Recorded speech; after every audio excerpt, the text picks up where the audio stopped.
President Obama apparently looking ahead to 2016. He was asked about it, predicting what American voters will be looking for in his potential successor.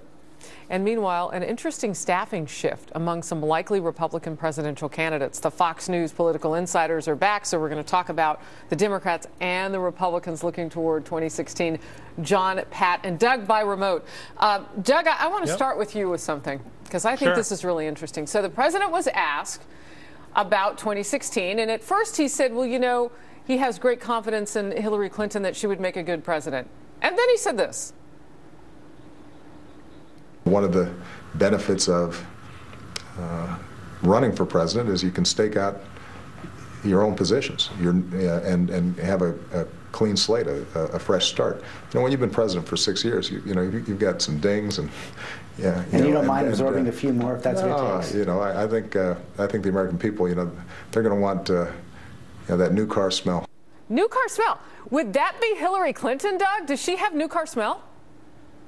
Well, you would think he was suggesting that other candidates, Elizabeth Warren, Jerry Brown, Jim Webb, might well be part of the so-called new car smell. But then again, maybe Hillary, he's saying, should have her own agenda, which is an issue that she is now wrestling with herself.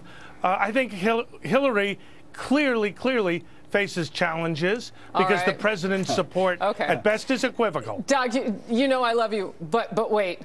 Bill Radcliffe says, Harris, the president did a nice job of tossing Hillary Clinton under the bus. John, you were smirking the entire time. Well, I said off the air, I said she's the oldest car in the garage. I mean, if we want a new car, and I don't mean it chronologically, I think we three believe that America wants something new after this, what we've just been talking about the first segment tonight, the corruption of both parties. How could the country want another person from the same establishment all over again? Isn't it time for somebody new, that new car smell? He was supposed to be the new car smell. He turned out to be the worst hack of all of them. Well, we had, Doug and I have, interestingly, a piece coming out that deals with this tomorrow in the Wall Street Journal in part, that Obama is dividing the Democratic Party. He's siding with the Steyers on the elitist, the gentry elite of the Democratic Party on Keystone, against the interest of working Americans, which is the heart of the Democratic Party. This thing on immigration, no concern about jobs and how it influences. What we have is a Democratic Party split and a Hillary Clinton that's going to be is so far all over the place.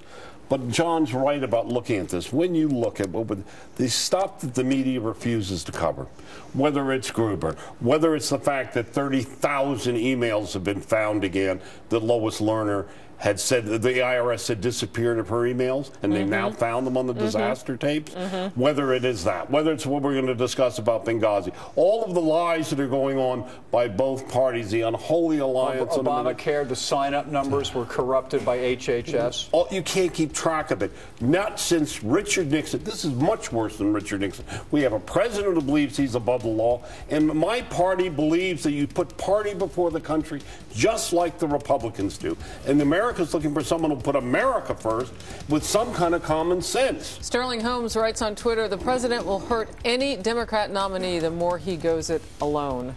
Very interesting. There's more to talk about. You mentioned Benghazi a couple times. Social media has lit up with something that's happening with regard to the House Intelligence Committee report. We'll talk about it right after this.